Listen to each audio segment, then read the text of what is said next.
یہ کہا تھا کہ بلوچستان لیکس یا اس جیسے اور مزید پیجز جو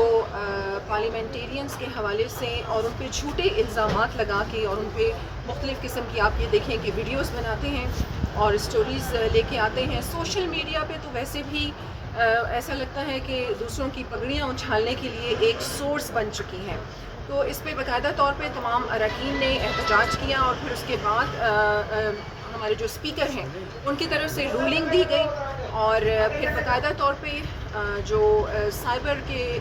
جو ڈپارٹمنٹ تھا وہاں سے ان کے ڈائریکٹر اور ان کے جتنے بھی رسپانسبل لوگ تھے وہ آئے اور باقاعدہ ہمارا بڑے تفصیل سے اس پہ ڈسکشن ہوئی اور اس پہ یہ انیشیٹو لیا گیا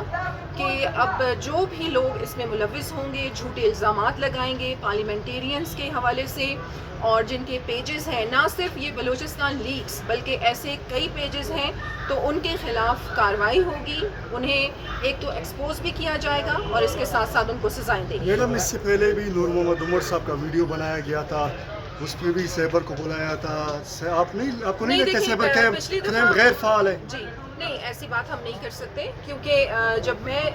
ترجمان حکومت بلوچستان تھی تو میرے حوالے سے بھی ایک پیج تھا جس پہ بہت ساری ایسی نازیبا قسم کی ویڈیوز آ رہی تھیں، تو میں نے سائبر کرائم والوں سے اس پہ کمپلین کی تھی اور باقاعدہ طور پہ ان کے خلاف کارروائی ہوئی تھی اور انہیں سزا بھی دی تھی. پھر وہ میرے پاس آ گئے تھے. خیر آپ کو پتہ ہے بلوچستان میں ایک جرگہ سسٹم ہوتا ہے، قرآن لے کے یا معافی کے لیے لوگ آ جاتے ہیں اپنی فیملیز کو لے کے، تو پھر وہ اور بات ہوتی ہے. لیکن اس بار بلوچستان لیکس یا جیسے جو بھی پیجز ہوں گے ان کو قرار واقعی سزائیں ملیں گی. میڈم کیا رپورٹ دی ہے؟ اب کل آپ لوگوں نے اجلاس ہوا ہے، میٹنگ ہوا ہے، کیا پیش رفت ہوئے اس پہ؟ اس میں آپ کو یہی بتا رہی ہوں کہ کافی لمبی ڈسکشن ہوئی، تمام اراکین نے جتنے بھی ایشوز تھے وہ سامنے رکھے،